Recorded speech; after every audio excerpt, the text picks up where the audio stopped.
Oltinchi toifa chaqimchi. Odamlarni gapini yetkazadigan, bir-birini urushib qolishiga sabab bo'ladigan insonlar. Sehrgardan ham chaqimchiniki og'ir bo'lar ekan.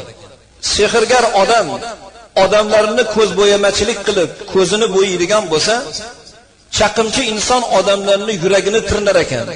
Har xil gaplarni olib kelib, odamlarni bir-biriga qayrab, urushtirishga harakat qiladigan inson Payg'ambarimiz Muhammad Mustafa sallallohu alayhi va sallam marhamat deganlardek, chaqimchi jannatga kirmaydi degan ekanlar.